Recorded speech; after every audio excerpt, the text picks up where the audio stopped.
الحمد لله رب العالمين وهو ولي الطالبين وهو ولي الصالحين وهو ولي المسلمين وهو ولي المؤمنين والصلاة والسلام على خاتم النبيين وعلى آله الطاهرين الطيبين وأصحابه أجمعين. ما بعد، أعوذ بالله من الشيطان الرجيم. بسم الله الرحمن الرحيم.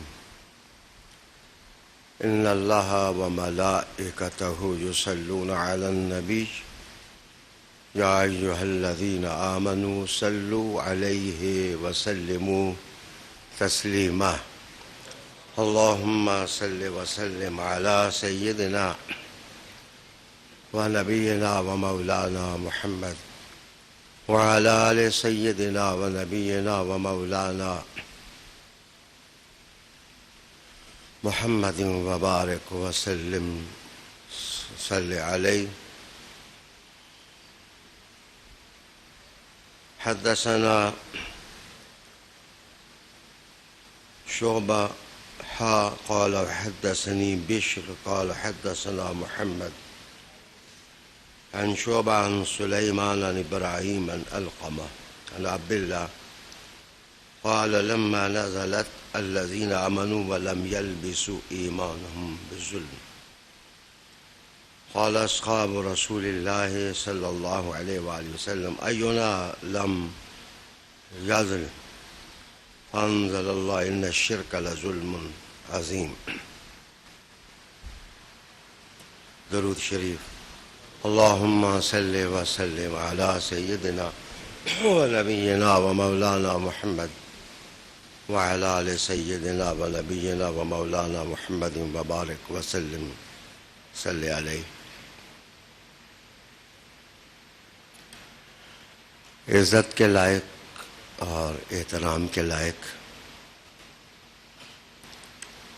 ناظرین، اللہ تعالیٰ نے ہم سب کو کرم سے نوازا اور رحمت سے نوازا. ہم رمضان المبارک کے فیوزات سے بہرہ مند ہوئے. عید سعید کی خوشیاں اللہ تعالیٰ نے نصیب فرمائیں. اس کے بعد آج بسلسلہ گفتگو پھر ہم جاری کرنے کے قابل ہوئے جو بعون اللہ الوہاب 5 سال سے جاری ہے.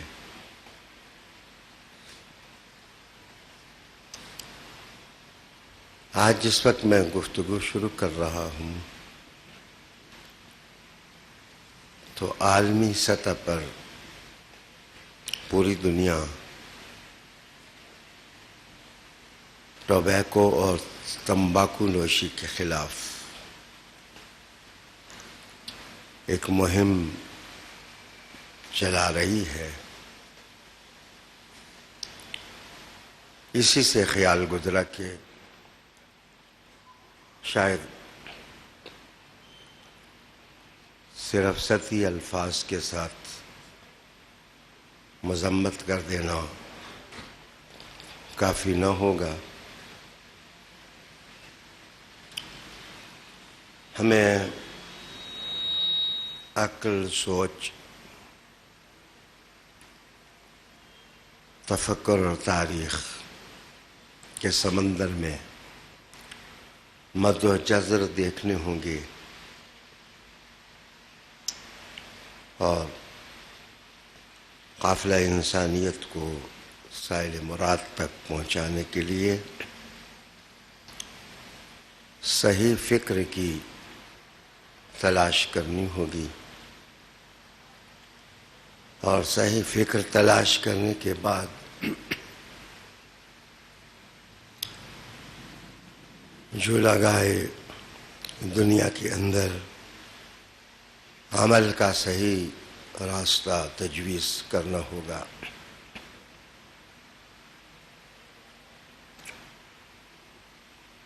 رسالت محمد صلی اللہ علیہ وآلہ وسلم کی حدیث کا ایک متن سنانے کا اعزاز حاصل کیا ہے۔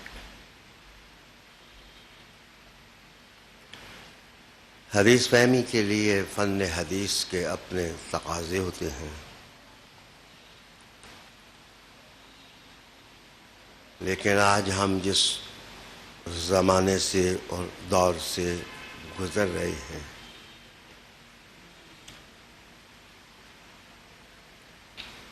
میں آپ کو یاد کروں گا کہ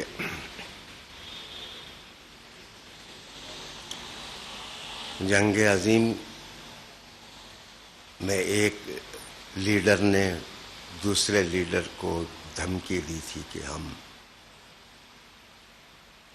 سب تمہیں الو کی ناک بنا کر چھوڑیں گے۔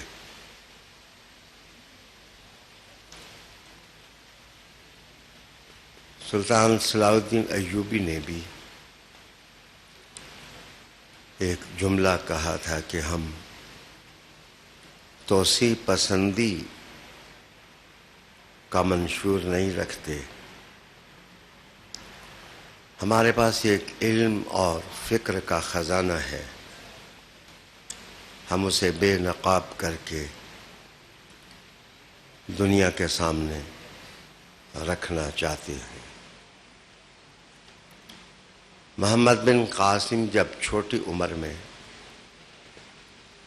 سندھ داخل ہوئے تو انہوں نے کہا تھا کہ میری عمر جذبات کا تقاضا کرتی ہے، لیکن میں ایک گہرے احساس کی دولت لے کر عرب سے سندھ میں قدم رکھ رہا ہوں۔ مجھے اپنے جذبات کو نہیں بھڑکانا، مجھے ان احساسات کی روشنی دنیا کو دینی ہے جن کا مرجع رسالت محمد صلی اللہ علیہ وآلہ وسلم کی ذات ہے۔ معاف کیجیے، امریکہ کے ایک صدر نے ایک ملک کو دھمکی دی تھی کہ ہم انہیں پتھر کے زمانے میں چھوڑیں گے۔ میں صحیح طور پر تو نہ سوچ سکا کہ پتھر کا زمانہ کیسا تھا، اس میں لطافتیں زیادہ تھیں یا اس میں کثافتیں زیادہ تھیں، لیکن آج پوری دنیا جن مشاکل اور مصیبتوں سے دوچار ہے، میں کہہ سکتا ہوں کہ ہم پتھر کے زمانے میں تو نہیں پہنچے، ہم پودینے اور بنفشہ کے زمانے میں ضرور جا پہنچے۔ پرانے زمانے کا انسان بیمار ہوتا تھا تو سائنس اتنی ترقی یافتہ نہیں تھی، اور سائنس نے ابھی اپنا طویل سفر بھی نہیں کیا تھا، تو لوگوں کے پیٹ میں درد ہو جاتا تو وہ دہی کے ساتھ پودینہ کھا لیتے اور وہ بنفشہ استعمال کر لیتے، اور اگر انہیں زکام لگ جاتا، نزلہ ہو جاتا، تو وہ جوشاندہ وغیرہ پی لیتے۔ کیا عصر نو کی حکمت افروزی ہے اور عقل کی چیرہ دستیاں انسان کو کہاں پہنچا رہی ہیں کہ چاند پر دستک دینے والا انسان اور مریخ کے دروازے اور دریچے کھولنے والا انسان پوری دنیا کو کمرہ بند کر کے مشورہ دے رہا ہے کہ جو بڑے ڈاکٹر ہیں وہ کسی کا علاج نہ کریں، وہ کسی کو دوا دیکھ کر تجویز نہ کریں، پودینہ کھا لیں، بنفشہ کھا لیں، سٹیم کر لیں۔ عالی جناب، میرا عنوان یہ نہیں، میرا عنوان یہ ہے کہ ضرورت کی افادیت سے سائنس بھی انکار نہیں کرتی، مذہب بھی انکار نہیں کرتا، اور عقل بھی انکار نہیں کرتی، دانش بھی انکار نہیں کرتی۔ ضرورت کی اہمیت کو سمجھا گیا ہے اور سمجھا جانا چاہیے۔ انسان اپنی ڈیکوریشن اور لائف کی ڈیکوریشن کر سکتا ہے۔ پرانے زمانے کا انسان کھڈی کا بنا ہوا کپڑا پہنتا تھا، آج صنعت اور فیکٹری کا بنا ہوا، ٹیکسٹائل کا بنا ہوا کپڑا وہ استعمال کر سکتا ہے۔ پہلے زمانے کا کپڑا سستا ہوتا تھا، آج مہنگا کپڑا استعمال ہو رہا ہے۔ لیکن معاف کیجئے، جو ضرورت ہے اس کی ڈیفینیشن بھی نہیں بدلی اور اس کی اہمیت بھی نہیں کم ہوئی۔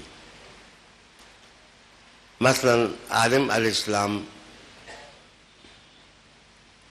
جب جنت سے زمین پر جلوہ فروز ہوئے، ساتھ اماں حوا بھی تھیں، تو ان کی کہانی، میٹھی کہانی کھانے ہی سے چلی۔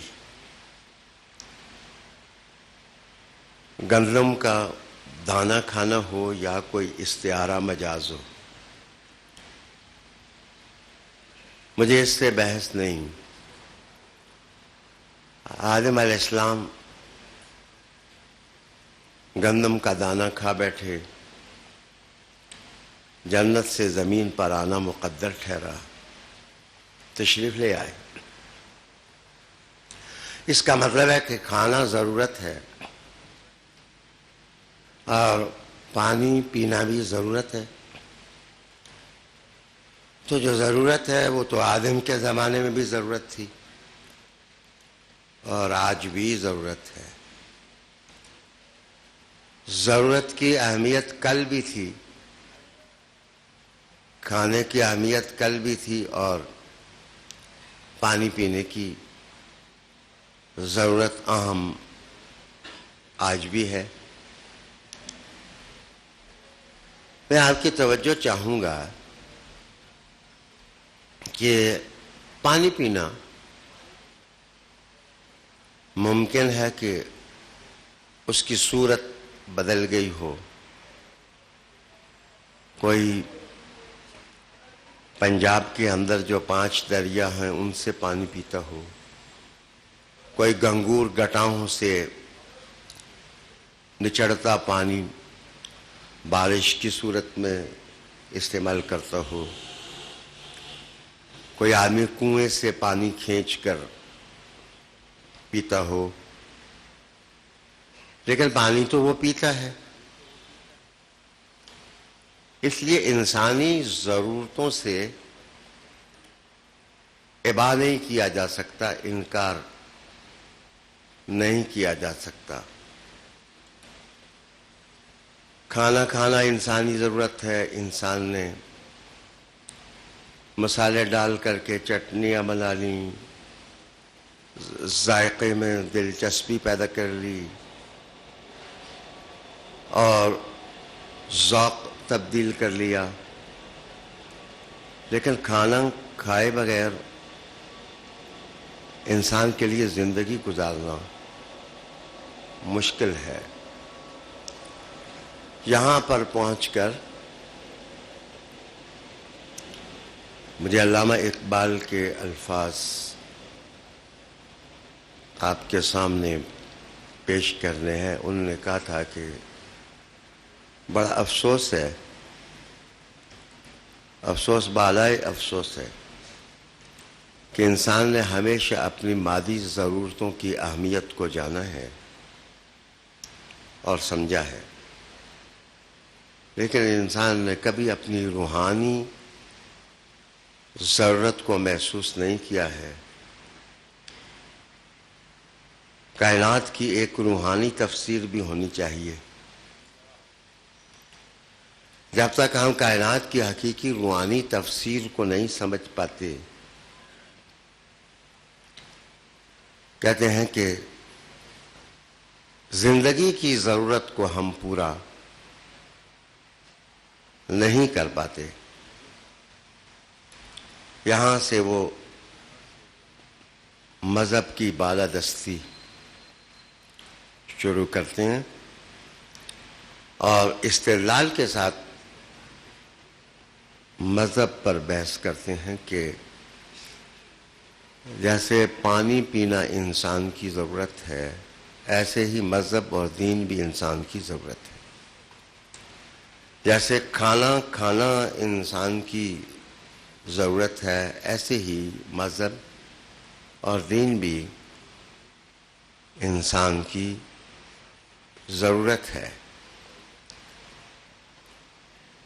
آپ کہتے ہیں کہ 3 چیزیں ہیں جو انتہائی اہمیت کی حامل ہیں کہ انہیں ہم سمجھیں، ہم تسلیم کر لیں کہ اس ساری کائنات کا مالک خالق ایک ہے، وہ لا شریک ہے۔ اسی کے ہاتھ میں رطب و یابس کی چابیاں ہیں، اس کی منظوری اور کارکشائی کے بغیر اس زمین میں کچھ بھی نہیں ہو سکتا۔ ہماری زندگی کا مالک بھی وہی ہے اور ہماری موت کا مالک بھی وہی ہے۔ ہمارے دل میں خوشیوں کی لہر بھی وہی اٹھاتا ہے اور دلوں کو ماتم کدہ بھی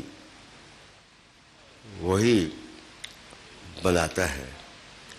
دنیا میں انسان کی دلچسپیاں پیدا کرنے والا بھی وہی ہے اور دنیا سے دلوں کو مایوس کرنے والا بھی وہی ہے۔ اس دنیا کے ظاہر کا مالک بھی وہی ہے اور اس کے باطن کا مالک بھی وہی ہے۔ سچا کھرا انسان وہ ہے جو پیاس لگے تو پانی کی تلاش کرتا ہے، کسی کنویں کی تلاش کرتا ہے، کسی دریا کے ساحل پر جاتا ہے۔ اسے بھوک لگے تو وہ کھانا کھانے کے لیے محنت کرتا ہے، روزی کماتا ہے۔ کہتے ہیں اس سے بڑا کھرا انسان وہ ہے جو اپنی روح کی ضرورتوں کو پورا کرنے کے لیے سچے مذہب کی تلاش کرتا ہے، تاکہ اس سے اس کو وہ اصول مل جائیں، وہ براہین مل جائیں، وہ طرز استدلال مل جائے، وہ تشنگی بجھانے کا ساما مل جائے، جس سے اس کا اندر کا انسان اپنی روحانی پیاس بجھا لے۔ ڈاکٹر اقبال کے الفاظ روح کو تازہ کر دیتے ہیں جب وہ یہ کہتے ہیں کہ جس نے پیاس بجھانے کے لیے پانی دیا، جس نے کھانا بھوک دور کرنے کے لیے کھانا دیا، اسی نے انسان کے من کو منور کرنے کے لیے مذہب دیا، اور مذہب کا عنوان ہی اللہ شناسی ہے، خدا شناسی ہے۔ مذہب شرک سے منع کرتا ہے۔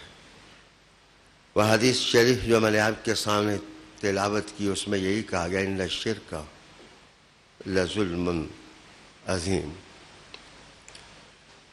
ناظرین، جب ہم یہاں تک پہنچے کہ اس کائنات کی ایک روحانی تفسیر ہونی چاہیے جس میں انسانوں کے اندر یہ جستجو پیدا کی جائے کہ وہ اپنے مالک کو بھی تلاش کریں۔ دیکھیں، آپ اس ذات کی راہبری اور رہنمائی کے بغیر چلیں گے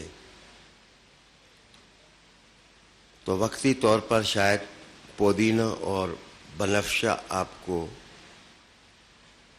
عافیت سے بھی نواز دیں، لیکن یاد رکھنا کہ عافیت کا اصل سرچشمہ جب تک آپ سے مخفی ہوگا آپ سکون نہیں پا سکیں گے۔ رسالت میں صلی اللہ علیہ وآلہ وسلم اللہ تعالیٰ کی وہ نعمت ہیں۔ رسالت میں صلی اللہ علیہ وآلہ وسلم وہ من عظیم ہے۔ رسالت میں صلی اللہ علیہ وسلم وہ پیکر رحمت ہے۔ رسالت میں صلی اللہ علیہ وسلم وہ محسن انسانیت ہے۔ رسالت میں صلی اللہ علیہ وسلم وہ موتی برکت ہیں۔ رسالت میں صلی اللہ علیہ وآلہ وسلم لوگوں کے دلوں کی دھڑکنوں سے بات کرنے والے رہنما ہیں۔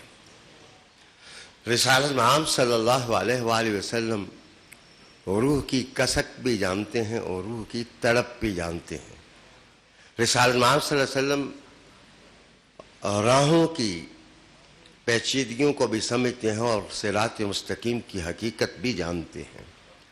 رسالت میں صلی اللہ علیہ وسلم کو انسانوں کی روحانی منزل کا بھی اندازہ ہے اور رسول کریم صلی اللہ علیہ وسلم نے کس وقت کس کو کیا چیز دینی ہے، ان فیصلوں کا مرجع اور مخزن بھی رحمت للعالمین آقا صلی اللہ علیہ وآلہ وسلم۔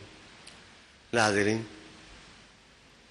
حضور صلی اللہ علیہ وآلہ وسلم اس کائنات کی روحانی تفسیر ہے۔ رسالت میں صلی اللہ علیہ وسلم منشأ خدا بندی کی تصویر ہے۔ رسالت میں صلی اللہ علیہ وسلم تشنہ لب انسانیت کے لیے پیغام سکون ہے، اور رسالت میں صلی اللہ علیہ وسلم اس بیمارستان میں ہر بیمار کے لیے نسخہ کیمیا ہے اور نسخہ شفا ہے۔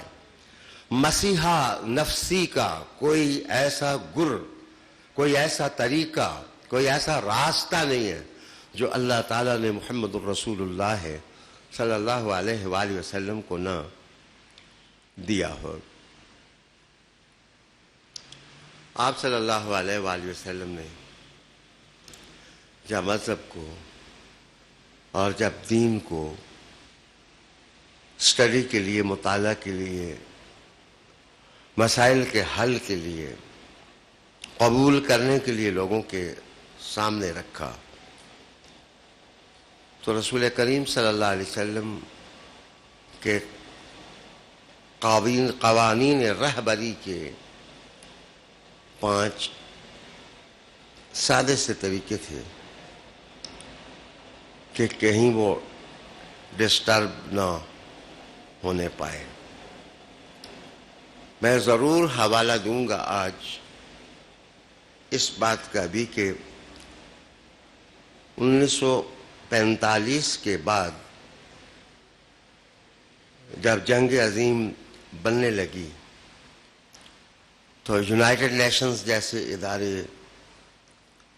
صرف منفعت انسانی کا احساس لے کر سامنے آئے اور کھل کر جو باتیں کی گئیں ان کا خلاصہ یہ ہے کہ انسان آزاد ہے۔ جس ذات نے اس انسان کو پیدا کیا ہے غلام پیدا نہیں کیا ہے۔ ہم مل کر ان کوششوں کی مذمت کریں گے جو انسان کو غلام بنانے کی سعی کریں گے، بلکہ یہ تابناک اور درخشندہ لفظ پڑھ کر ایک عام انسان کو بھی حوصلہ ہوتا ہے کہ دنیا کا ہر شخص سیاسی پناہ حاصل کرنا اس کا بنیادی حق ہے، وہ دنیا کے جس ملک میں چاہے وہ سیاسی پناہ حاصل کر سکتا ہے۔ وہ نیشنلٹی چینج کا حق رکھتا ہے، بیسک رائٹس میں سے ہے اس کی آزادی کو کوئی شخص چیلنج نہیں کر سکتا، بلکہ الفاظ کا عمومی فیضان اس دھارے پر بھی بہتا ہوا نظر آتا ہے کہ انہوں نے کہا کہ nobody can torture، کسی انسان کو یہ حق نہیں ہے کہ دوسرے کو ٹارچر کرے اور دوسرے کو تکلیف دے۔ بصیرتیں جس وقت گنگی ہو جاتی ہیں اور دانش جس وقت بہرا ہو جاتی ہے، جس وقت فیصلے منافق ہو جاتے ہیں، جس وقت ذہن پگڈنڈیوں سے پھسل جاتے ہیں، تو اس وقت انسان اپنے ہی لیے ٹھیک فیصلے نہیں کر پاتا۔ 45 کے بعد جو چارٹر فریم کیا گیا، بنایا گیا، اس کے اندر یہ بھی لکھا تھا کوئی شخص کسی کو کمرے میں بند نہیں کر سکتا۔ گویا اس سے اس کے جذبات مجروح ہوتے ہیں، اس کے ایموشنز مجروح ہوتے ہیں، اور لڑائیوں کا اندھا اور بہرا اور گونگا انداز جس سے انسانیت ہلاکت کے سمندر میں ڈوب جائے، ہم خود متفق ہوئے تھے کہ ہم کوئی ایسا راستہ نہیں استعمال کریں گے جس راستے پر چل کر انسانیت تباہ ہو۔ جنگ عظیم کے نتیجے میں آپ جانتے ہیں 17 ملین پیپل، 17 ملین، اس کو آپ 10 سے ملٹیپلائی کر لیں، اتنے لوگ ہلاک ہوئے۔ انسان نے انسان کو مارا، آدمی نے آدمی کو مارا۔ جناب، پیاس ضرورت ہے، لیکن پیاس کے وقت زہر پینا یہ مسئلے کا حل نہیں ہے۔ بھوک ضرورت ہے، لیکن بھوک کے وقت زہر کھانا یہ دانش مندی نہیں ہے۔ اور جس وقت انسان کے ہاتھوں تباہ ہونے لگ جائے، برباد ہونے لگ جائے، دولت کا روا استعمال ہو اور دولت کے پجاری انسانی زندگیوں کے ساتھ کھیلنے لگ جائیں، اور ہیومینٹی اور انسانیت کی قدر و قیمت کم ہو جائے، تو اس وقت ہمیں اپنی روحانی پیاس بجھانے کے لیے کسی ایسے جھرنے کی تلاش کرنی چاہیے جہاں سے ہمیں سچے اصول ملتے ہوں، ہمدردی ملتی ہو، رحمت ملتی ہو، کرم ملتا ہو، نوازش ملتی ہو، مسیحا نفسی کرنے والا دست ید اللہی ملتا ہو۔ یقیناً یقیناً ہم دنیا میں ہوں یا نہ ہوں، دنیا جب بھی تلاش کرے گی اس کی آنکھوں کے سامنے میرے رسول کا مدینہ ہی آئے گا۔ رسول کریم صلی اللہ علیہ وآلہ وسلم کی ذات اس کے سامنے آئے گی۔ دنیا بھر کے حکمرانوں کو، دنیا بھر کے امی اور ان پڑھ لوگوں کو، دنیا بھر کے قانون دانوں کو، دنیا بھر کے علم کے کمروں میں بیٹھنے والوں کو آج خلوص نیت سے اس رہبر اعظم کا راستہ تلاش کرنا چاہیے، جس کے بارے میں اللہ رب العالمین نے خود فرمایا لقد من اللہ علی المؤمنین اذ بعث فیہم رسولا من انفسہم یتلو علیہم آیاتہ ویزکیہم ویعلمہم الکتاب والحکمہ وإن كانوا من قبل لفی ضلال مبین۔ کیا انسانی ذہن کی وسعتیں یا تنگ دامانیاں مجھے اجازت دیں گی کہ میں ان کے سامنے یہ کہہ سکوں کہ آزادی انسان کا حق ہے؟ یونائٹڈ نیشن نے اس کو تسلیم کیا ہے کہ آزادی مجروح نہیں ہونی چاہیے، لیکن مجھے بتائیے کیا کسی نے آزاد انسان دیکھا ہے جو چاہے تو زمین پر ہو، چاہے تو عرش معلیٰ پر جا کر اپنا ڈیرا جما لے، چاہے تو آسمانوں کی دنیا میں سیاح لا مقام بن کر کے سفر کرتا ہوا دکھائی دے؟ جناب، آب حیات ہے یا نہیں ہے؟ خضر علیہ السلام نے آب حیات پیا ہے یا نہیں پیا ہے؟ آب حیات کے چشمے تک کوئی سکندر اعظم پہنچا ہے یا نہیں پہنچا ہے؟ لیکن یہ سچ ہے کہ اگر آب حیات کا چشمہ موجود ہے تو وہ قدم رسول کے نیچے موجود ہے، وہ پائے رسول کے نیچے موجود ہے۔ اللہ رب العالمین نے فرمایا لقد کان لکم فی رسول اللہ اسوۃ حسنہ۔ کیا میں یہ کہنے میں حق بجانب نہ ہوں گا کہ حضور صلی اللہ علیہ وسلم اور پیغمبروں کی ذوات قدسیہ کو چھوڑ کر اگر آپ انسانیت اور آدمیت کا مطالعہ کریں تو وہ وحشت اور بربریت کی ظلمت میں آلودہ دکھائی دے گی۔ کہیں درختوں کے پتے اپنے جسم پر لپیٹتے دکھائی دیں گے، کہیں ڈارون کے نظریہ کے مطابق بندر کی دم گھسانے میں مصروف ہوں گے، کہیں ہڈیاں جوڑتے ہوئے اور کہیں ہڈیاں بکھیرتے ہوئے آپ کو نظر آئیں گے۔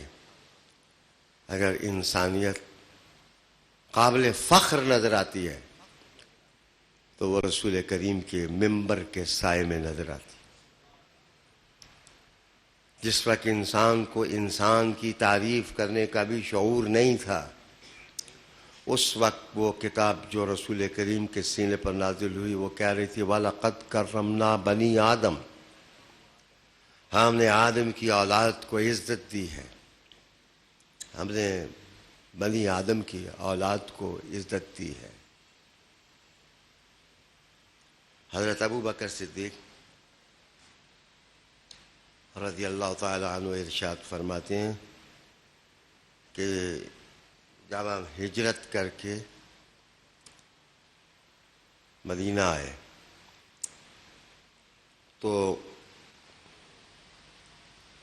آپ فرماتے ہیں کہ سمعت عن رسول اللہ صلی اللہ علیہ وسلم فی السیف فی العام الاول بعد الہجرہ، ہجرت کے بعد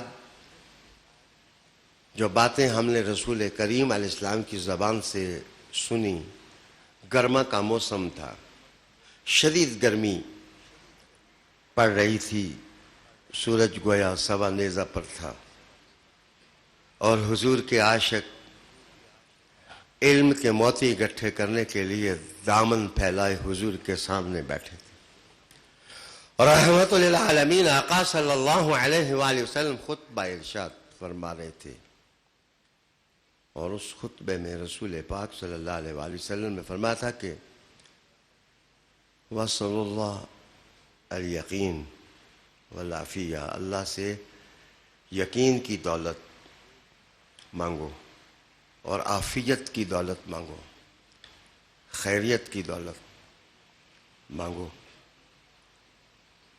میں یہاں صرف یہ کہنا چاہتا ہوں کہ ابو بکر صدیق ہی اس کی وضاحت کرتے ہیں۔ آپ فرماتے ہیں کہ رسول امام صلی اللہ علیہ وآلہ وسلم سے ایک شخص نے سوال کیا کہ ہمارے حقوق کیا ہیں؟ وہ تھا غلام۔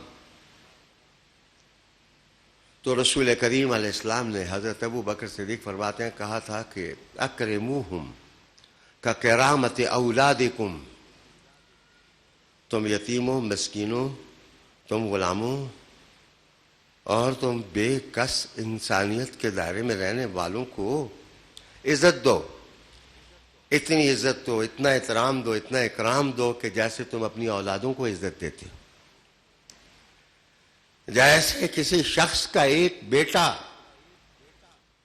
اور بیٹی قابل احترام ہوتی ہے، ایسے ہی تم عزت دو۔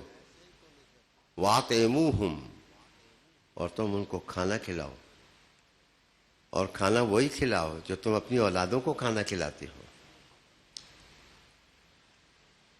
آنکھ کھول کر کے چشم انسانیت دیکھے رسالت امام صلی اللہ علیہ وسلم کی ذات کو دیکھے، پھر دائیں بائیں دیکھے، ریفارمرز کو دیکھے، لیڈرز کو دیکھے، راہبرز کو دیکھے۔ اگر میرے حضور اس کو میٹھے نظر آئیں تو ان کی غلامی کا کلادہ گلے میں ڈال لیں۔ عالی وقار ناظرین، جتنے تم اپنی عقل نارسا کے دیے جلا کر منزل ڈھونڈو گے، اتنا ہی بکھرو گے، اتنا ہی منتشر ہوگے۔ معاف کیجئے، رسالت امام صلی اللہ علیہ وآلہ وسلم کا مقام کیا ہے؟ میں آج کسی اور مفکر کے کلمات آپ کے سامنے نہیں لاتا، ایک ایسی ہستی کے کلمات ابو بکر صدیق کے خطبہ کے بعد لانے لگا ہوں کہ جن کا حق ہے کہ انہیں ہر محفل میں خوشبو بنا کر سونگا جائے، جن کا حق ہے کہ انہیں آسمان سمجھ کر کے سلامی دی جائے، جن کا حق ہے کہ انہیں قوس قزح کا رنگ سمجھ کر کے رونق حیات تلاش کی جائے، جن کا حق ہے کہ انہیں رواں دواں ہر دم جواں ندی اور آب جو سمجھ کر کے ان سے مستفید ہوا جائے۔ میری مراد حضرت علی المرتضیٰ کرم اللہ وجہ الکریم کی ذات ہے۔ آپ ارشاد فرماتے ہیں کہ ارسلہ علی حین فترۃ من الرسل، وہ لوگوں جب اللہ تعالیٰ نے رسول کریم علیہ السلام کو انسانی رہنمائی کے لیے اور رہبری کے لیے بھیجا تو آپ فرماتے ہیں کہ انبیاء کا قافلہ رک چکا تھا، انبیاء کا قافلہ رک چکا تھا، اور آپ کے سر پر ختم نبوت کا تاج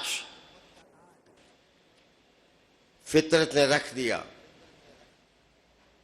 پھر فرمایا کہ وَطُولِ حَجْحَةٍ مِّنَ الْأُمَمِ، وَطُولِ حَجْحَةٍ مِّنَ الْأُمَمِ، قومیں اور ملتیں بے ہوشی کے ساتھ سو رہی تھیں جب محمد عربی غار حرا سے اتر کر کہہ رہے تھے اقرا، پڑھو پڑھو، تمہاری منزل علم آشنائی میں ہے، علم کے بغیر اور علم کی روشنی کے بغیر تمہاری ناؤ ساحل پر نہیں پہنچ سکتی۔ گرامی قدر، پھر آپ نے فرمایا واحتزام من الفتن، تم لوگ فتنوں کی نرغے میں ہو، ہر طرف سے فتنے فتنے فتنے، آزمائشیں آزمائشیں آزمائشیں، امتحانات امتحانات امتحانات و انتشار من الامور۔ جب رسالت محمد صلی اللہ علیہ وسلم نہیں آئے تھے تو جتنے امور حیات تھے وہ سب بکھرے ہوئے تھے۔ انسان کو بیٹھنے کا سلیقہ نہیں تھا، اٹھنے کا طریقہ نہیں تھا، حیات کا قرینہ نہیں تھا، کھانے پینے کی تمیز نہیں تھی، حلال اور حرام اس کے سامنے کوئی معنی نہیں رکھتے تھے۔ گرامی قدر، وَتَلَزِّم مِّنَ الْحُرُوب، جنگوں نے ان کو کھا لیا تھا، وَالدُّنْيَا كَاسِفَةُ نور، روشنیاں بجھ چکی تھیں، عَلَى حِينِ اصْفِرَارٍ مِّن وَرَقِهَا، زندگی کا ورق بے رونق ہو چکا تھا اور اس پر پھل نہیں تھا۔ اس وقت رسول کریم علیہ السلام تشریف لائے، مصطفیٰ کریم علیہ تحیت و ثناء اس وقت تشریف لائے دنیا میں۔ آپ نے دنیا کا ہاتھ اپنے ہاتھ میں لیا تو حضور صلی اللہ علیہ وآلہ وسلم نے بات کو آگے بڑھایا۔ جناب ایک صدق ہے، ایک امانت کی ادائیگی ہے، ایک دنیا کو فائدہ پہنچانا ہے اور ایک دنیا کو نقصان سے بچانا ہے۔